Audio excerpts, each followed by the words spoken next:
Tell me about your relationship with God, a higher power, source. Oh.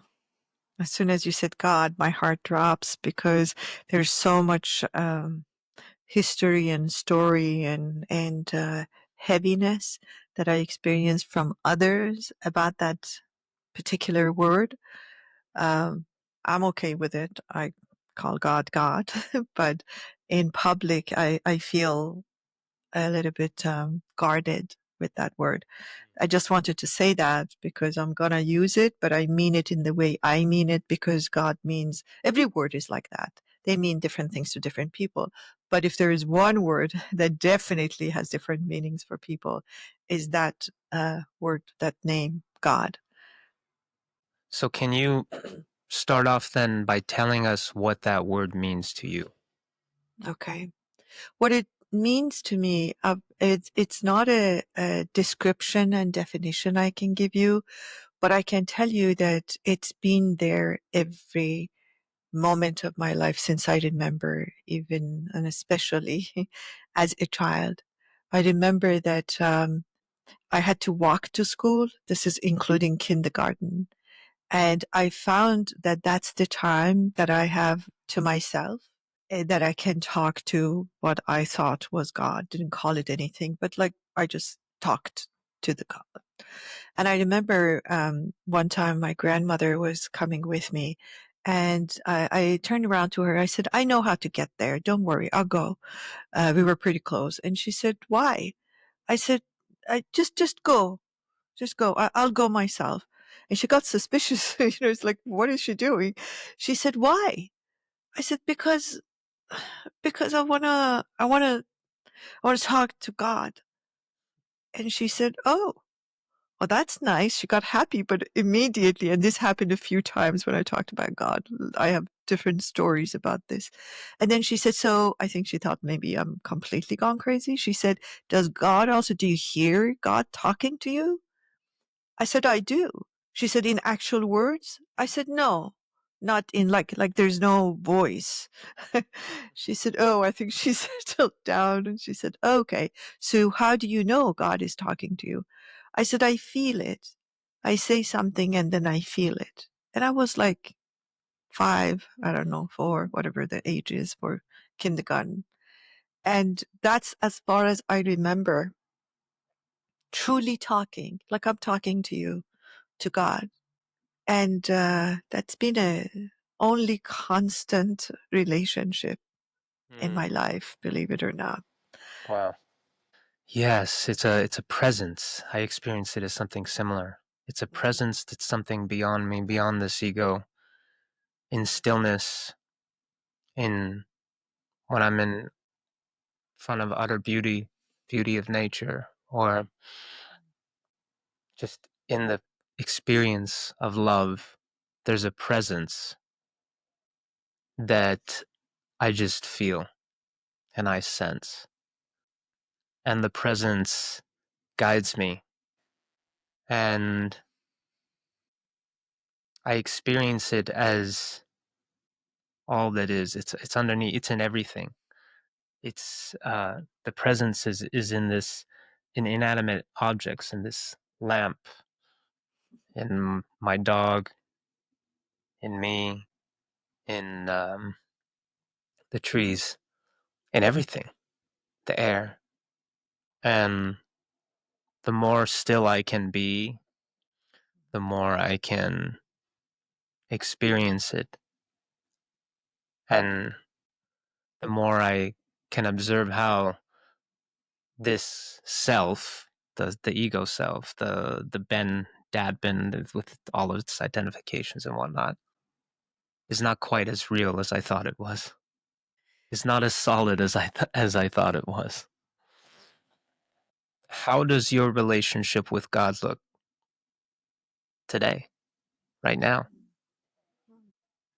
I think I was naturally connected to God then as a child, and now I'm intentionally connected to God. But by that I mean um, remember, I remind myself, I think that's a better word. I remind myself. It's like this world that we have made, as you called it, the tangible world, the physical world, the reality that we have created. And reality, I distinguish between reality and the truth. Reality is our version of the truth. Is so seductive. It is so um, addictive. It is so strong, so strong.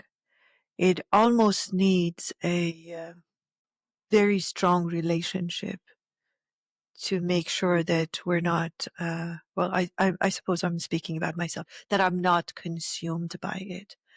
By the time I attend to the people, by the time I check the news, by the time I pay the bills, by the time I take care of my look, and by the time I feed myself and my family, it's like, oh, wait a second, wait a second. I'm just forgetting something really major here. But that's when I'm consumed by things. And then there are times that God is, and so it's like the ocean, and we're just like a dot moving around, and I just see myself like doing that. But there's like a background that is omnipresent, Mhm. which is true all the time, but I am not aware of it all the time. Yeah, I like Mm. how you describe that, a background that is omnipresent. Yeah. Yes, I It's feel that. it. And then there is this, like, my little finger going, and that's me talking and moving and doing and achieving and rejecting and being rejected, all these things, the stories that we tell ourselves. So that between these two versions, and whenever I feel tension, the way I know where I am is that I get tense in my body. And then I realize, oh, I've gone away from the Yeah, omnipresence. yeah, I have a similar experience. Tell me more. It constricts, I've been really, over the last year in particular, really just been tuning into my intuition. Mm, And when something feels like a yes, how does that feel like in the body? And when it feels like a no, how does it feel in the body? But for me, it's always the inquiry is really about, is it attuned with divine will, which is a whole nother conversation.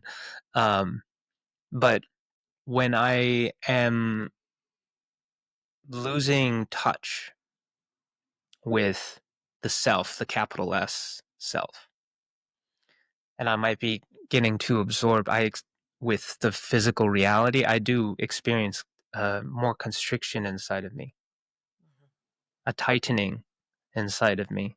And it's become more clear and obvious to me because I've just been practicing attuning to that lately.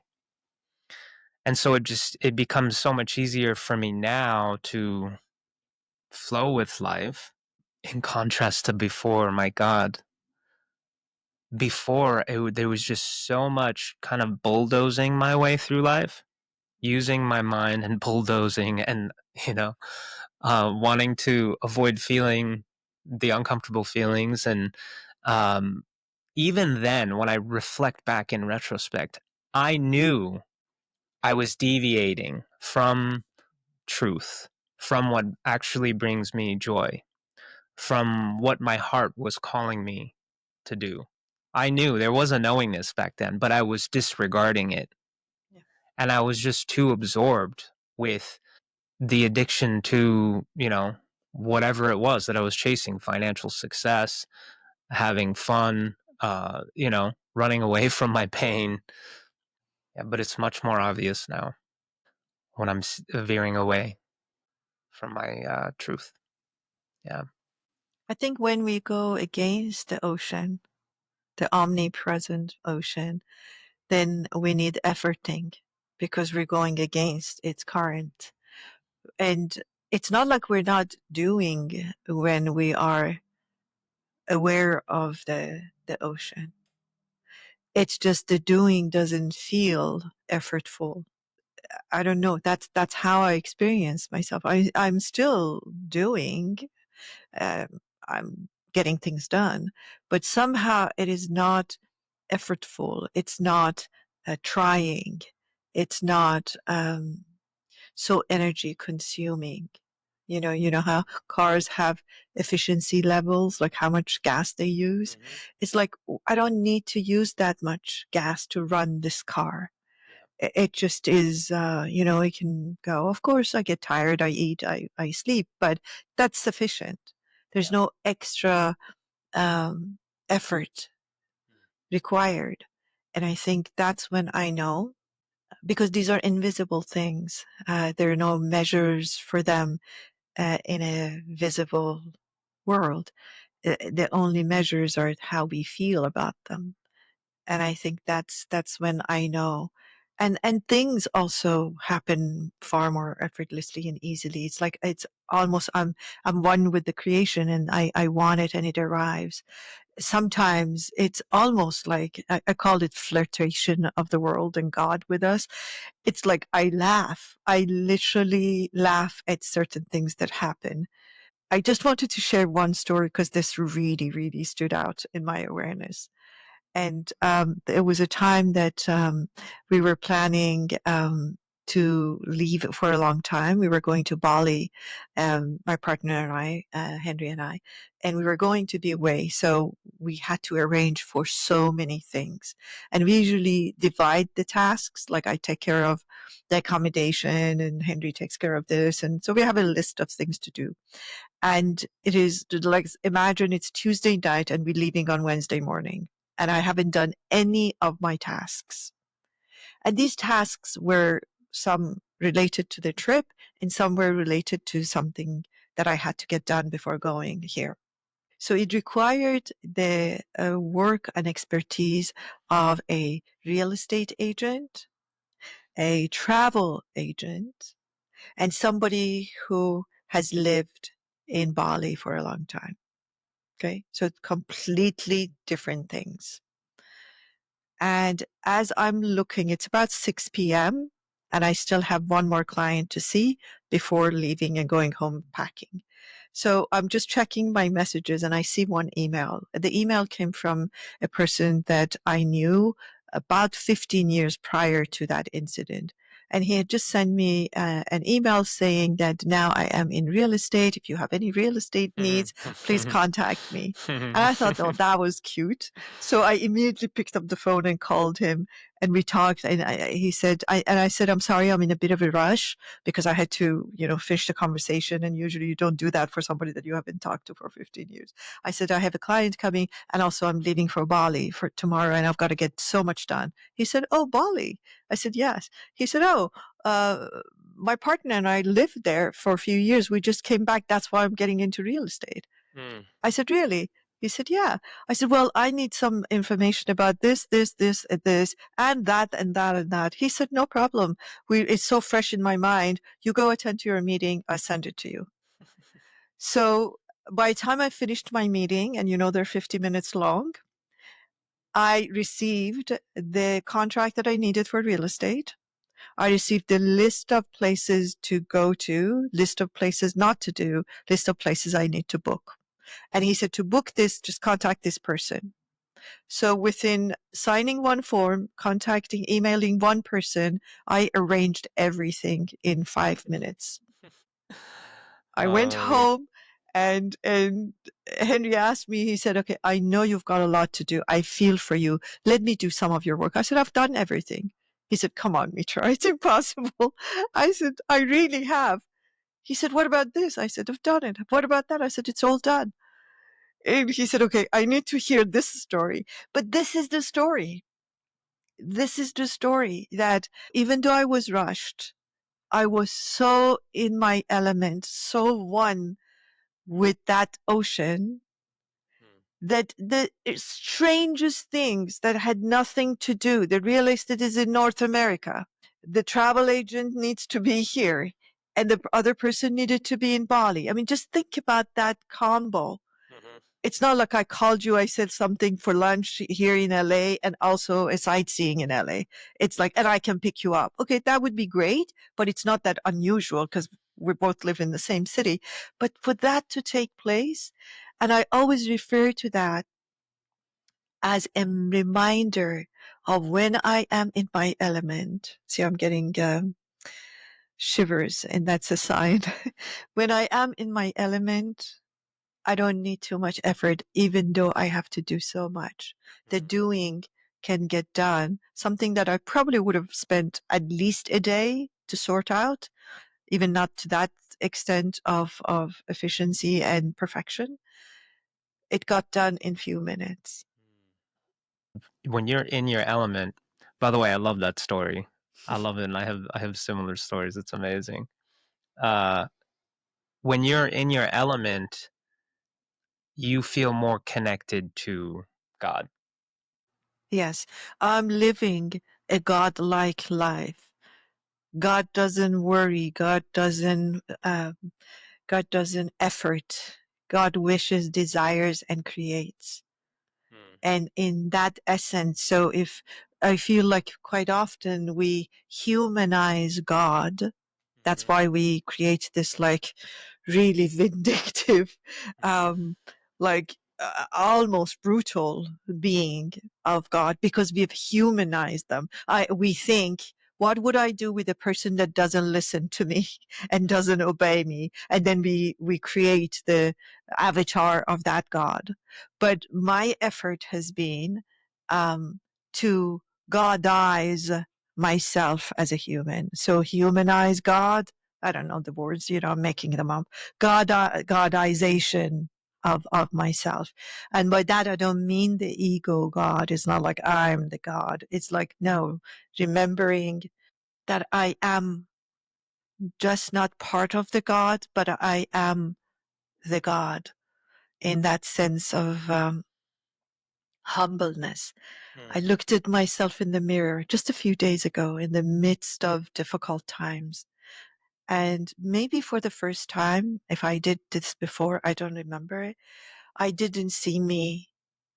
I looked at the mirror and I saw God and I saw the gentleness and beauty of God.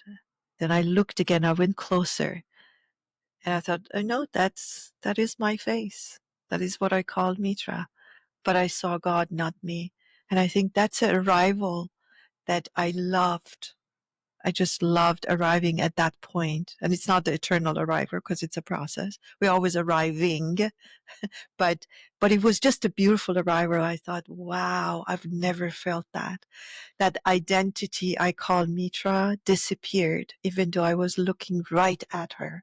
Yeah, and I think that's the key. That's where it can get confusing, right? Mhm. It's like I remember there was a time where if I heard you say that, I'm like, I would say, who do you think you are? You think you're special, right? But there is no Mitra. Mhm. There is no Mitra, and it's hard for the mind to understand and grasp that Yes. this is not about Mitra. It's if it's all God, it's all God, then I am God. The separateness from God is this identity that we've created, which is it's not real, it's not substantial. If we think about what makes up our identity, the family we were raised in, our first name, last name, our values, everything, these were not inherent to us. These were given to us in this lifetime when we were born. And Yes. even our likes and dislikes, we think they are ours. Most of the time they're not. They're not ours. Our likes and dislikes have been molded and influenced by our family, by our peers and our upbringing, by our life experiences, which are variable. They're not absolute. Yes. Right So the on. self dissolves Yes. and God appears. there is no separateness. And I've experienced glimpses of it. I want to hear that, but I just wanted to say something because you said You're not special. We are all special in the sense that we are special expression of God. So that expression called, now we call it, Ben, that expression we call Joe and Mary. I mean, those are special expressions. In that sense, everybody is a special, but not because of what they own. And as you said, not my fame and not my gain, but because I'm so special expression. It was like from that ocean, now one aspect of it I'm experiencing and expanding through that particular identity. But it's just, yeah, everybody's a special. It's a special expression. But I want to hear about you and your story. I've had some really interesting serendipities, and I wouldn't say that they were a result of me being attuned with God. Mhm. It's as if God, the higher power, was showing me, no, that's not the way. This is the way. When you let go and you surrender, things unfold and manifest. So, one story, a simple story, when we had our business, the pet products business, me and my mother, we were growing and we had outgrown the warehouse we were in. And we had to start parking containers in a shared parking lot with other tenants. And it was pissing everybody off. We needed to find a bigger warehouse. And I started working with a broker. And for 2 months straight, checking out property after property after property, we couldn't find the right place. Either it wasn't the right size, it didn't fit our needs, or it was too expensive. At some point, I'm like, this is just not working.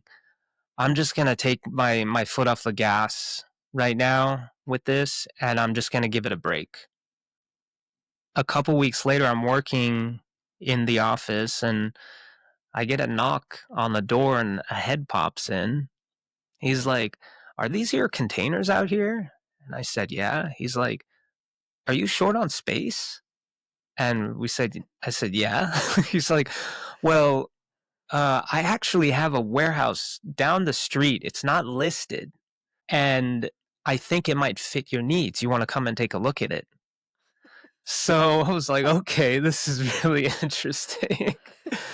So we go to the property, Mitra. It was exactly what we needed, exactly and more. And it was actually bigger than what we thought we needed. But here's the deal. He's like the landlord is going through some stuff. It was after the subprime crisis. He's like, for various reasons, he doesn't want to list this, and he's willing to give a big discount to whoever wants to occupy this for the first couple years. So we got this amazing warehouse property, met all of our needs plus more at a discount lower than what we would have gotten, a property that would like sub meet our needs. And there was no efforting. It was really funny. It just came to us.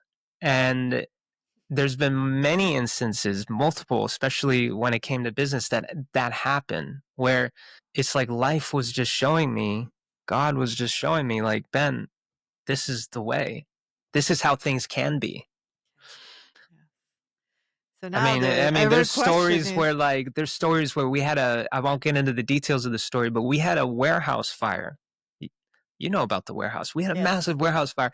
It ended up being the biggest blessing and manifested uh, certain things for us that we were intending on, but it happened in a way that we just could have never conceived. Oh, it's amazing. I mean, I have so many stories of at least my clients, but I don't feel comfortable sharing them. It's just amazing. And I wondered, how do I live in that kind of space, if you like? How do I wondered quite often for myself. And I came down to a very, very practical place. And I said, what if I truly believed, now that I know this, now that I have experienced this, truly believed whatever that is happening is happening to assist me, happening for me to remember the ocean. Yeah. And then that completely changes the way you respond, not react to what's going on. I'm looking for, like, I wonder what that means. Anything from your car breaking down to relationships ending to, I don't know, jobs coming to an end, whatever it is. And it could be many, many other places, that even health issues. I wonder if this was really a reminder for me to go back to my oneness with the ocean. How would I look at it differently, and how would this teach me? How would this guide me? And the whole body settles down. The reactivity just ends. I don't need to react. And then I can respond. And that responding will assist me because of the way I'm looking at it. And you don't even, there isn't even a need to respond, right? It could be that the response Yes, is no response. yes, but that could be just one of the options. And as soon as I say that and I share that with my clients or students, they think that means inactivity, passivity, which at its extreme feels like I don't care. It's not that. There are two ways that you live like that. One is because you care so much that you understand the nature of things. And two is that you've given up. And I mean, in action, they may be the same, but in their energy and experience, they're not the same. And sometimes, as you said, I need to not respond. And sometimes I need to respond, but the respond comes from a place of connection, not a place of fear and separation. And that really changes everything for everybody involved, not just me. There's an opportunity for those who are interacting with me to also see another option. Yeah.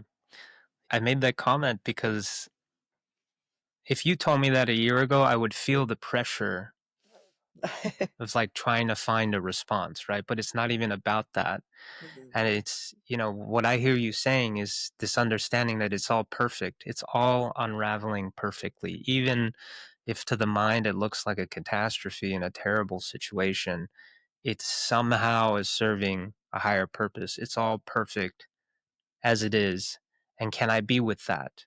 Can I just be with that understanding that despite everything seeming like it's falling apart, and despite my mind feeling grief, pain, whatever it's feeling, can I be with that and even understand that all of that is perfect and not try and change any of it? And that's when spontaneous creativity arises. It's like, okay, all right, uh, okay, yeah, that's the clarity comes in. How I respond to this situation. This is what I do next. Yes. And I don't even know what me taking this action, taking this initiative is going to do. Whatever the outcome of that is, it's okay too. Yes. Yeah. Even if that leads to a period of additional challenges, Mm. it's okay. Yeah. Really, And nothing is falling apart. Everything is falling into a place. mhm. So, Mitra, I'm curious, what is your relationship to prayer? Or another way of saying that is, what is your relationship? What is your communication Mhm. with God like? If you have any, do you have any? I do, but the prayer is not a traditional prayer for me.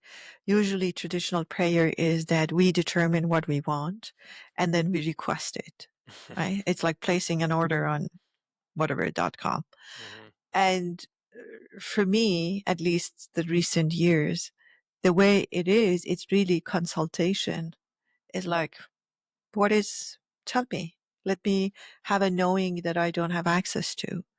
as opposed to, like, if people ask me to pray for me and they usually say, pray for me, I hope this happens. And I say, I don't do that. I'm sorry, but I do this. I can do this for you. I can say, may the best thing happen for Ben in relationship to whatever it is that you're wanting to do. You want to change your home or your job or your partner. That I can do, but I don't place orders in divine.com. Mm. Prayer becomes connection for me. That communication is for the purpose of connection, not wanting anything special. Like sometimes clarity. Like I don't understand what's going on and I feel confused. And again, tension in my body. I say, like, can you help me with this, please? I'm not understanding this. Mm. What do What I, am I missing? How can I what am see I this from missing? another What am I not perspective? seeing? Exactly. Yes. What am I seeing? What is, like, is there anything you want to share with me? It's a very, very human conversation. It's like calling my friend and saying, not feeling comfortable with this. Do you have anything to tell me in that Yeah. area? And it's very, very simple. I'm a very simple person in general. I eat simply.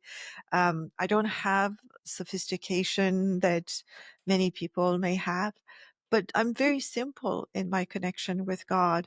And I have no rush because sometimes I ask for it and it's like, okay, because you see, for me to receive it, let's get a little bit practical. I need to have that frequency available and open.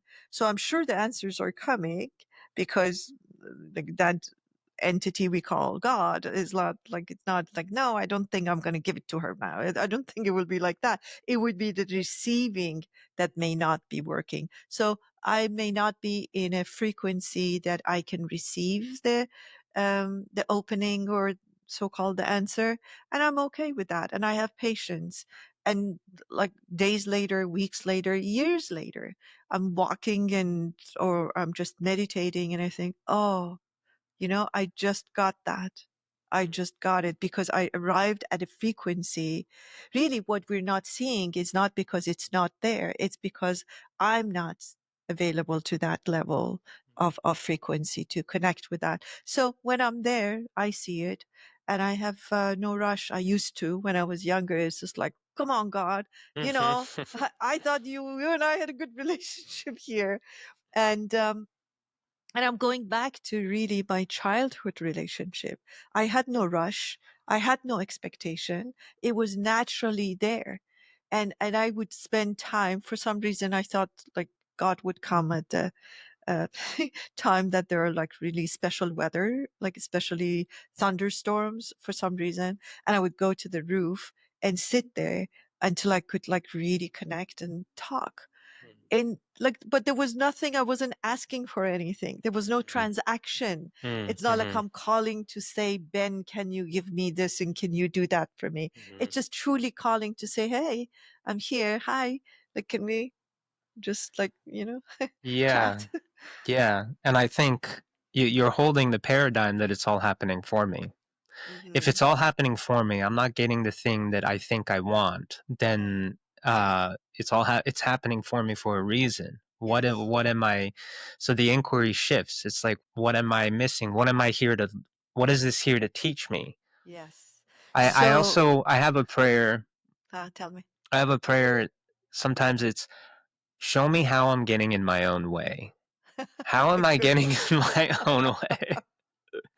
Good It one. can be very humbling, let me tell you. Get out of the way. Uh, yeah, Yeah. what that reveals to me sometimes. What Yeah. did you want to say? I was going to say it's not that you're not wanting anything at most of the time. At sometimes you're just asking for clarity.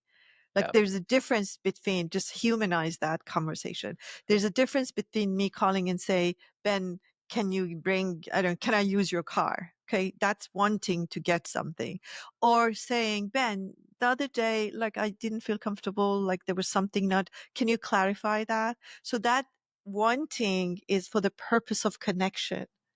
This wanting is for the purpose of having. You see, they're two different things. Yeah. So my prayers when I am in that state, and I just want to say that because it sounds like I'm such an evolved person and I don't experience myself that way.